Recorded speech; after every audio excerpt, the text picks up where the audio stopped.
Hola, bienvenidos a un nuevo capítulo del curso de Teoría Cuántica de Campos y seguimos con los vídeos dedicados a Jan Mills. En este caso tenemos apuntadas aquí las fórmulas más importantes del capítulo anterior, así que si no has visto el capítulo anterior es mejor que le des pausa a este y veas justamente el anterior, el capítulo 48.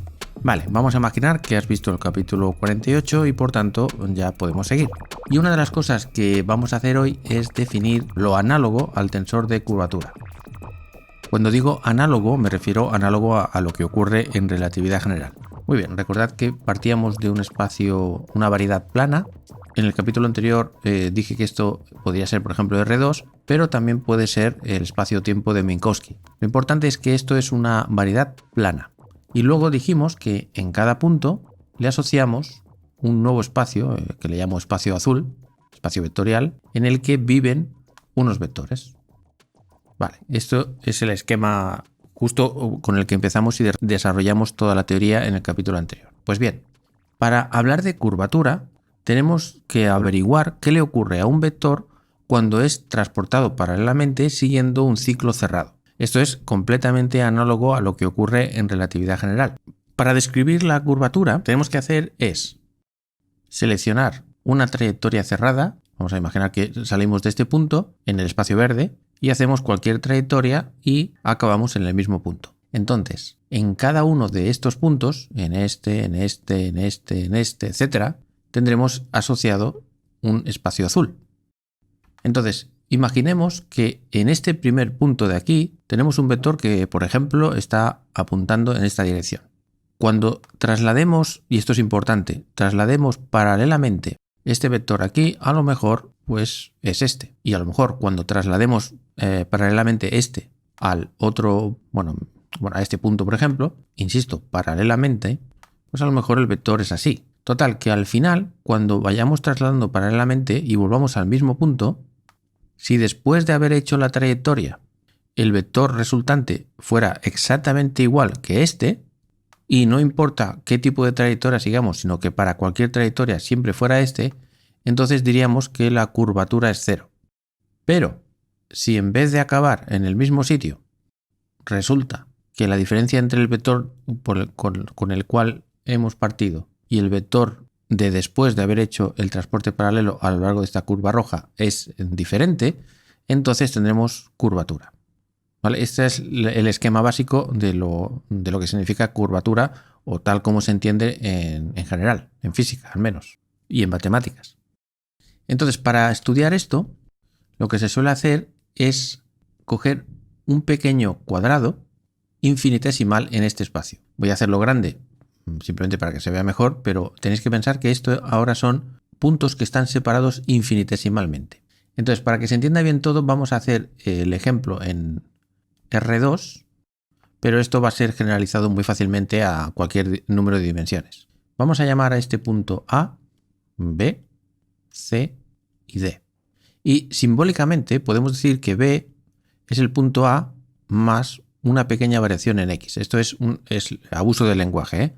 Es para que quede claro que la diferencia entre B y A es porque hemos variado un poco la coordenada horizontal, X. Mientras que C podemos decir que es el punto B más una cierta variación de la coordenada Y.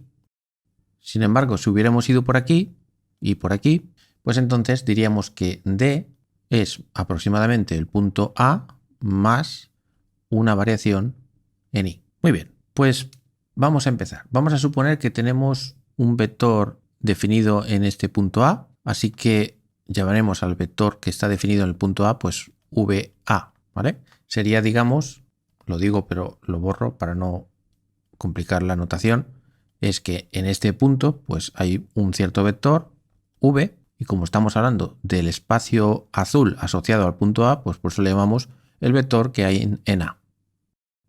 Si queremos transportar este vector que está en A a B, entonces sabemos que el vector transportado en el punto B será aproximadamente esta ecuación de aquí. V en el punto A menos la conexión. Y aquí este mu tenemos que poner una X porque nos estamos moviendo en la dirección X. Y esta conexión está evaluada en el punto de origen, o sea, en el punto A. Por cierto, seguramente más de uno se estará preguntando cómo es que no he escrito mu b a o algo así.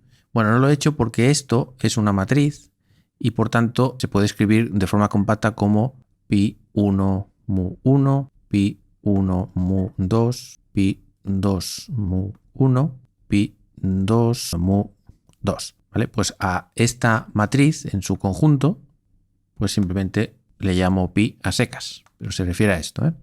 En este caso es una matriz 2×2 porque la dimensión del espacio azul es 2. O sea que la dimensión de esta matriz no depende del espacio verde, sino del azul. Esto es importante, ¿eh? Y aquí habrá en nuestro ejemplo pues pi x y pi y.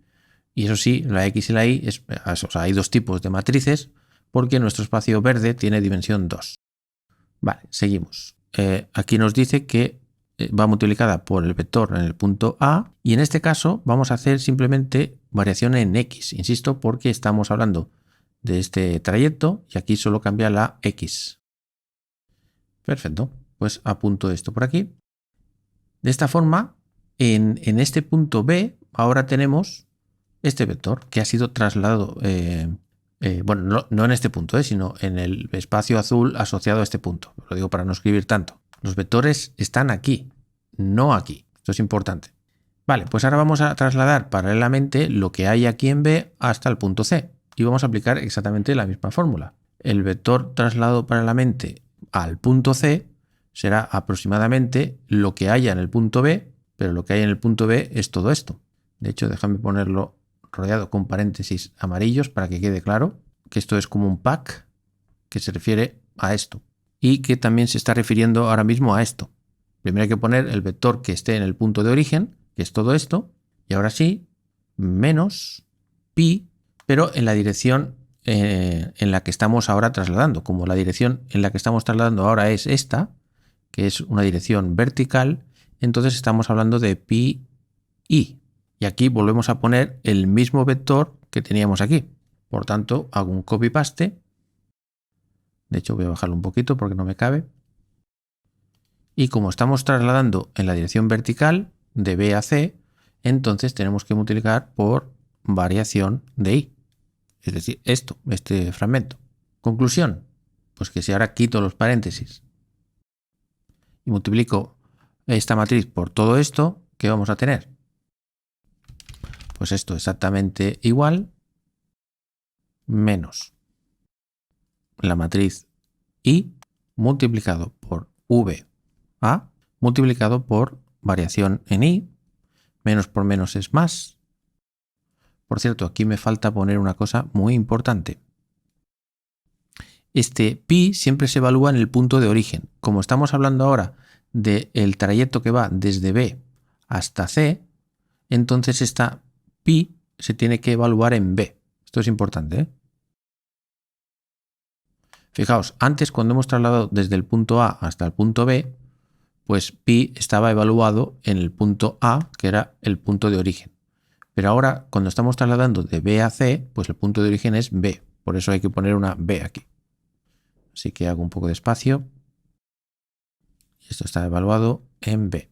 Muy bien. Bueno, como decíamos, menos por menos más. Tenemos esta matriz evaluada en B por esta matriz evaluada en A por V evaluado en A por delta X delta Y. Fantástico. Por lo tanto, si escogemos esta trayectoria, vamos a poner esto simbólicamente, no sé, por ejemplo aquí vamos a cogerlo así. Si estamos yendo de A a C por este camino, simbólicamente así, tenemos todo esto. ¿Qué hubiera pasado si decidimos transportar paralelamente al punto C, pero yendo por este otro trayecto, que podemos denotar así? Bueno, comparando con esto diríamos, a ver, ¿qué hemos hecho primero? Pues partir del punto original A, luego nos hemos desplazado horizontalmente, luego verticalmente y luego tenemos este producto. Esto ha salido de forma natural, tal como habéis visto, ¿no? Pero digamos que el punto intermedio entre A y C aparece aquí como B. Eso nos indica que si volviéramos a hacer lo mismo, claramente se parecería mucho. Lo que pasa es que en vez de poner B aquí, el punto intermedio ahora sería precisamente el D, este de aquí. Así que voy a poner D. Pero luego hay otra cosa también. Aquí primero hemos ido por la X y luego por la Y, y sin embargo, cuando hiciéramos esto, primero iríamos por la Y y luego por la X. Luego eso significa que aquí en vez de X obtendríamos Y, y aquí en vez de X, Y. Y aquí lo mismo. En vez de X, perdón, en vez de Y, X, en vez de Y, X, y aquí lo mismo. En vez de Y, X, en vez de X, Y. Y aquí lo mismo, lo que pasa es que como se está multiplicando da exactamente igual. Esto último que acabo de hacer lo planteo como ejercicio que os animo muchísimo a que lo hagáis para que comprobéis que efectivamente da esto y de paso pues así comprobáis que sabéis cómo llegar a ese tipo de cosas. ¿Vale? Vale. Vamos ahora a sacar factor común VA, tanto aquí como aquí. Así que entonces este VA lo vamos a sacar fuera. Aquí y aquí, y voy a borrar y ordenar un poco lo que queda. Y aquí este VA se transforma en una identidad, la matriz identidad, que denoto con un 1. Digo que es una matriz porque recordemos que estos son vectores, que son columnas de cosas, de números. Esto es una matriz, o sea, esto es una identidad, no un 1, ¿vale? Y si os sorprende esto que os estoy diciendo, yo creo que deberíais pausar el vídeo y volverlo a pensar, ¿vale? Y si no se entiende, comentarlo en los comentarios y trato de echaros un cable. Vale, pues ahora, claro, como se supone que este vector y este, si dan lo mismo, significa que no hay curvatura, o si da diferente, da curvatura, entonces la clave para la curvatura, déjame borrar esto porque yo creo que ya se entiende, y necesito espacio para que todo esto esté clarísimo. Voy a juntar un poco todo esto y voy a cambiar de color los incrementos.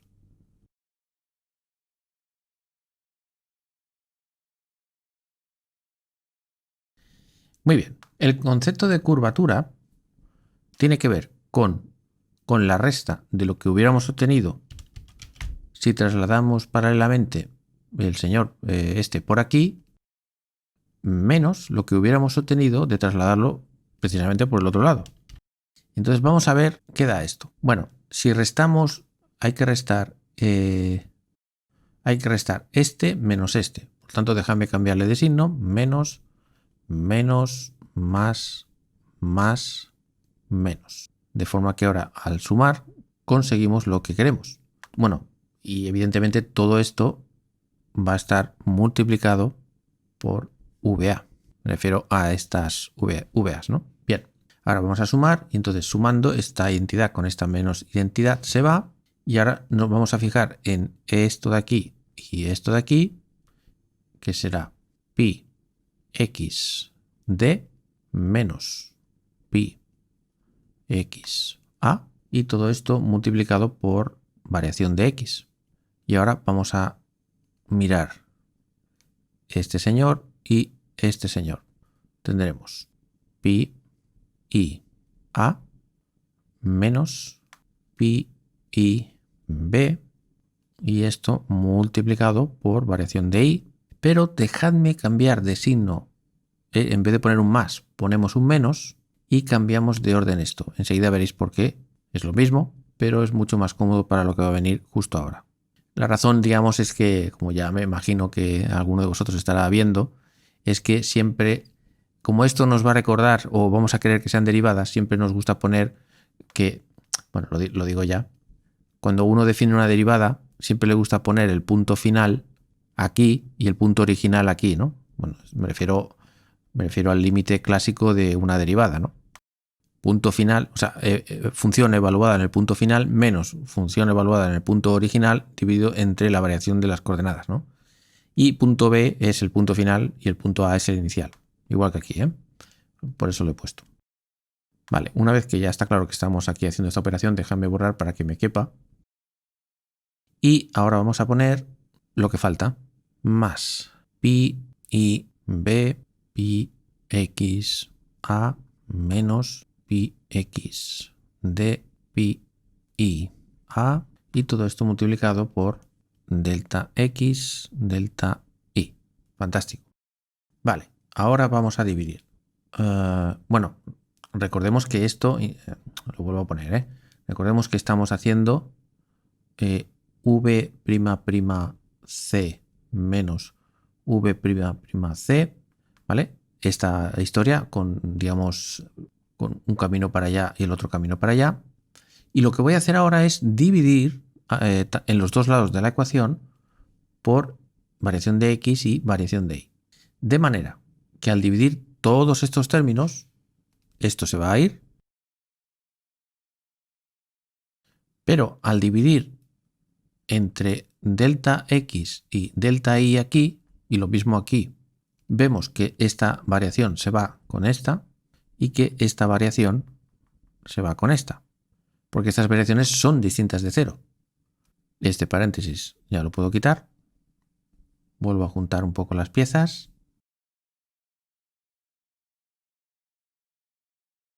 Y ahora vamos a hacer el límite cuando delta x y delta y tienden a cero. Entonces, para ver lo que es esto, vamos a fijarnos un momento en este, y vamos a mirarlo con detalle y vamos a decirlo bien, para que quede claro. En realidad, cuando decimos en el punto D, en el fondo lo que estamos diciendo es que la x es exactamente la que sea, este punto de partida es el punto xy, cualquiera de ellos, ¿no? Y la D solo aumenta en la y, por lo tanto, será y más delta y, y esto es simplemente pues la misma matriz, pero evaluada en el punto original xy, y aquí dividimos entre delta y hacemos el límite cuando delta y tiende a cero. Y esto es exactamente la definición de ¿qué? Pues derivada parcial con respecto de y de la matriz, esta de aquí, en el punto xy. O sea, es la definición de derivada parcial. Y si hacemos la misma cosa, pero ahora teniendo en cuenta que la b, esta b de aquí, que es este punto, solo ha cambiado en x, menos pi i en el xy, bueno, dividido entre tal, haciendo el límite, es decir, más de lo mismo, pues lo que vamos a obtener es la derivada parcial con respecto de x, de el pi i, en el punto xy. Por lo tanto, vemos que estos dos términos, haciendo el límite, nos va a dar esto. Parcial i de la matriz pi x en el punto xy, no lo pongo porque ya para simplificar la notación. Y ahora el límite lo aplicamos aquí.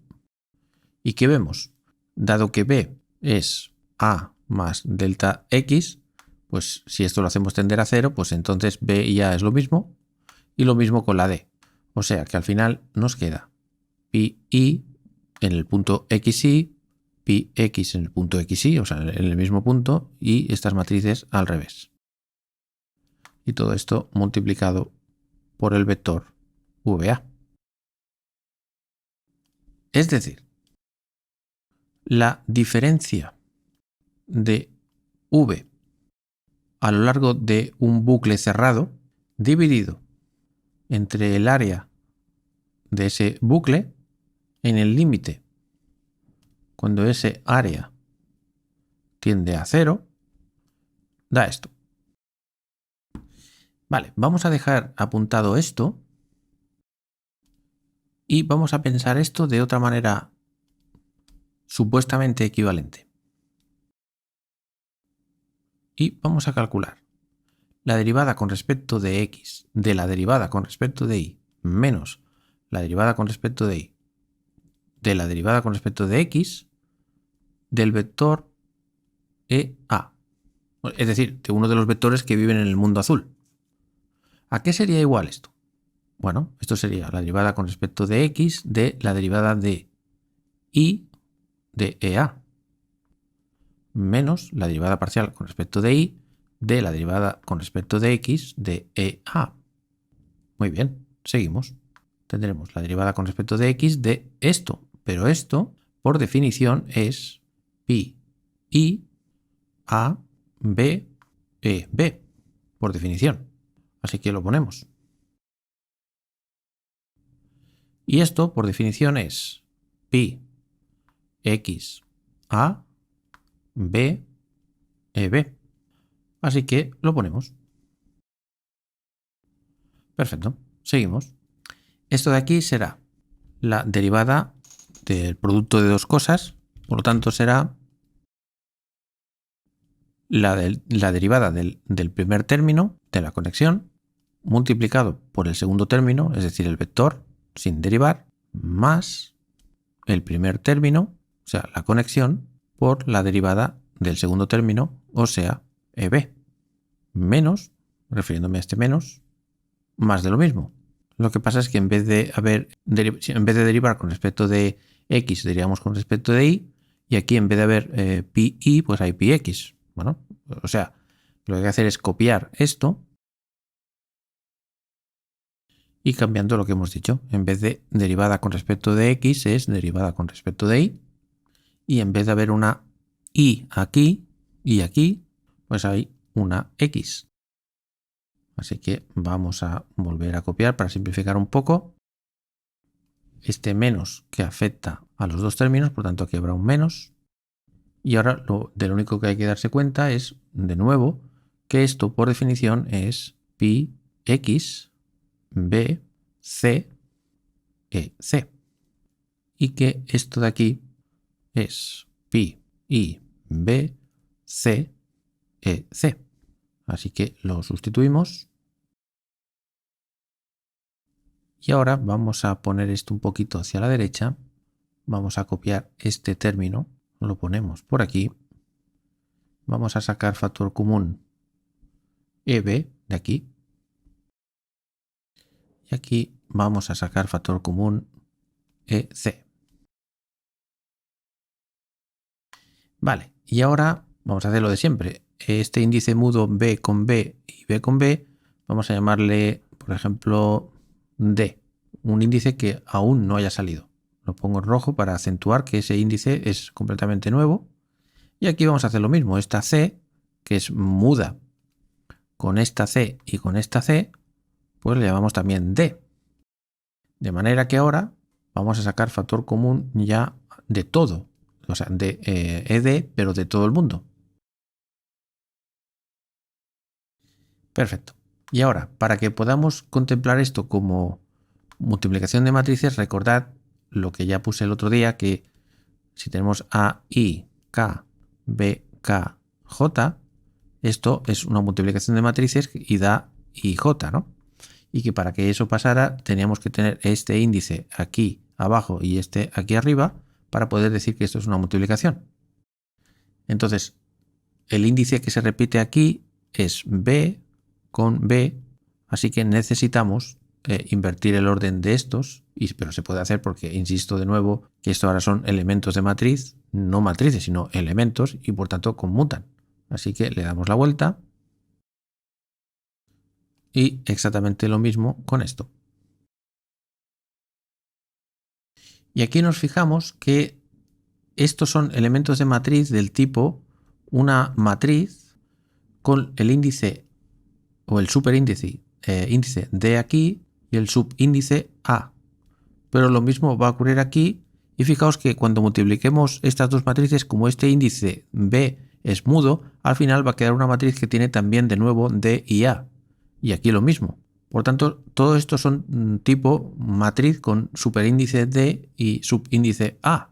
Luego, podríamos expresar esto de esta manera interesante, que de hecho no es una manera en que yo me haya inventado ahora, sino que es muy típica en los libros de texto, que es simplemente poner la D aquí, la A aquí y borrar esta D y esta A. Porque, insisto, todas hacen referencia a los mismos índices, si no, no se podría, claro. Entonces quitamos esta D, quitamos esta A y esto lo quitamos para que quede claro que lo que estamos haciendo es multiplicar la matriz πx con la matriz πi y que el resultado dará una matriz con coeficientes de A. O sea, recopilando, esto de aquí ha salido de hacer esta historia déjame ponerlo un poco más bonito, parcial x pi i menos parcial i pi x más pi x pi i menos pi i pi x, y todo esto es una matriz con índices. Bueno, en vez de poner, veamos, bueno, sí, estoy obligado a poner el índice a aquí, porque fijaos que aquí en esta ecuación hay un término, hay un índice libre a, por tanto estoy obligado a poner a, y aquí puedo poner d o cualquier otro. Déjame ponerle b, digamos por cuestiones estéticas, ¿vale? Pero puedo poner el que me da la gana porque, bueno, eso sí, el latino, latino, porque estamos hablando del mundo, de índices del mundo azul, no del verde. Y, oh, sorpresa, resulta que lo que sale aquí y lo que sale aquí es lo mismo salvo un cambio de signo. Bueno, el cambio de signo se puede remediar si en vez de, a ver, ahora no recuerdo si he restado este menos este o el otro menos aquel. La verdad es que nunca me acuerdo de cuál es el camino bueno, pero digamos que para saber cuál es el camino bueno, pues uno hace esto y entonces ya lo que salga pues es el bueno. Cuando digo bueno, me refiero al que arbitrariamente, por convención, se usa como el tensor de curvatura. Por lo tanto, si queréis, en vez de restar en un orden, pues restamos en el orden inverso al que he dicho, ¿vale? Luego, cuando hagamos las fórmulas para el formulario de Krull, ya pondré la fórmula esta de forma correcta, restando al revés, ¿vale? Por tanto, ahora ya sí, entonces esto, si lo restamos al revés, pues da exactamente lo mismo que esto, ¿vale? Ya, insisto, porque he puesto este menos, que he cambiado de orden de la resta. Es una convención, simplemente. Bueno, aquí lo importante es que hemos obtenido, en este contexto, esto es una matriz.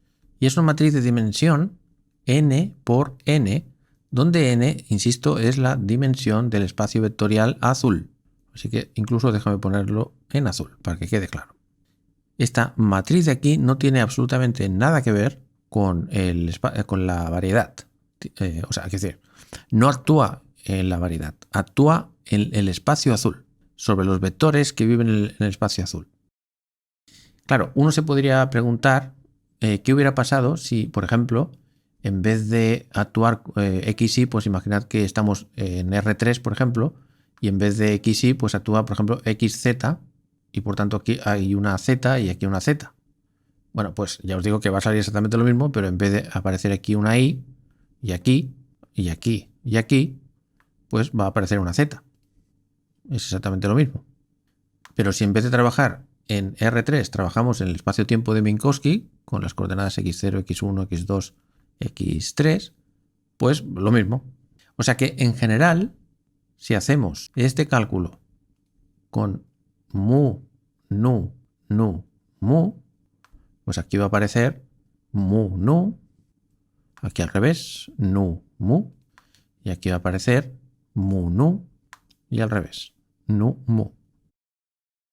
¿Vale? Bueno, pues entonces, si ahora quitamos esto, quitamos los índices y decimos, y volvemos a decir a nuestros espectadores, ¿no? A quien sea que nos esté escuchando, cuidado que esto de aquí es una matriz, Cuidado, esto es una matriz. No ya lo he dicho antes, pero no paro de decir, esto es una matriz. Ojo, es una matriz si la dimensión es mayor que 1. Claro, si la dimensión de este espacio azul fuera de dimensión 1, pues entonces no sería una matriz, sería una función. Pero si es de dimensión 2, pues es una matriz 2 por 2. Si el espacio azul tiene dimensión 3, pues será una matriz 3 por 3, etc. Pues bien, esta matriz tiene un nombre que, salvo una constante, que ya veréis cuál es esa constante, tiene el nombre f mu nu. Y voy a poner así porque normalmente, dependiendo de la teoría que estemos haciendo, pues aquí le vamos a poner una constante que usualmente tiene que ver con la carga que tenga la partícula que queramos describir y tal. Es decir, que voy a poner aproximadamente igual, salvo una constante que definiremos de forma precisa cuando estemos en electrodinámica cuántica o en electrodébil o en cromodinámica, ¿vale? Pero salvo una constante sería la matriz F mu nu. Vale, si alguien se pregunta, oye, ¿F mu nu es el tensor de Faraday? Vale, la respuesta será sí, si M pertenece al grupo U1. Esto lo estoy diciendo, insisto, solo como un aperitivo. Lo digo por aquellos que estáis ansiosos de saber qué está pasando y no queráis esperar al siguiente capítulo. Lo digo solo por eso. Claro, tengo que decir qué significa esto, ¿vale? Pero lo digo para que quede claro ya de entrada, ¿no? De qué es lo que nos va a venir, ¿no? Pero claro, cuando M pertenezca a, por ejemplo, no sé, a SU2 o a SU3 o lo que sea, entonces esta fórmula lo que hace es generalizar el tensor de Faraday para otras teorías como la electrodébil o la cromodinámica cuántica o lo que sea. Si el tensor de Faraday, cuando estamos en este caso, que aún no he explicado lo que es, pero ya vendrá, Bueno, pues si resultara que el tensor de Faraday es 0, significaría, en este capítulo, significa que la curvatura del mundo azul sería 0. Pero en la vida real nosotros sabemos que si esto es 0 significa que no hay ningún campo magnético ni ningún campo eléctrico en nuestro espacio. Pero si por lo que sea decidimos doblar y apechugar nuestro mundo azul, lo ponemos ahí bien arrugado, de forma que tenga, esto es el espacio azul, Bueno, en realidad el espacio azul son los planos tangentes a esta variedad azul, espacio azul. Bueno, en fin, lo estoy diciendo así más o menos. Si resulta que arrugamos el mundo azul, entonces habrá curvatura y por tanto, insisto, si estamos aquí, aparecerá un campo eléctrico y un campo magnético. O sea que lo que estamos diciendo es que la existencia de un campo eléctrico y un campo magnético se puede interpretar como la curvatura de un espacio ajeno a nuestra variedad, pero que está definido en cada punto. Claro, todo esto, hasta el momento, puede sonar a, bueno, esto es como si a mí me da por inventar, pues, no sé, cualquier cosa, pero esto de momento no deja de ser una curiosidad. Pero es que lo que va a venir ahora, porque ya voy a acabar este vídeo, es que esto está íntimamente relacionado con las transformaciones de Gauge, de las que aún no he hablado. Pero es que en última instancia predice la existencia de partículas, de bosones que intermedian entre las partículas y son las responsables de las fuerzas. Y eso funciona perfectamente en el modelo estándar. Es decir, que esta curvatura que parece como un juego de niños empezando a jugar, pues venga, vamos a poner curvatura, pues vamos a hacer un tensor de curvatura de este mundo azul raro. Bueno, es un juego muy bonito, pero luego si en la vida real no tiene alguna trascendencia o se puede hacer alguna predicción, pues esto no deja de ser más que un juego, ¿vale? Pero resulta que no, resulta que es la base y el modelo, por lo menos que se conoce en la física moderna y actual, para introducir interacciones en el modelo estándar. Luego esto, si es un juego de niños, pues es un juego de niños muy útil, ¿vale? Vale, pues hasta aquí era lo que quería explicar hoy y seguiremos, ya digo, creo que va a haber bastantes vídeos de Jan Mills y todo eso, porque prefiero ir un poquito más lento y que más o menos se vaya entendiendo a que lo diga todo en un vídeo así de cualquier manera y no se entienda nada. Pues nada, cualquier cosa me decís abajo en los comentarios y muchas gracias de nuevo por ver estos vídeos y sobre todo por apoyar el canal. Muchas gracias. Y feliz Navidad, por cierto.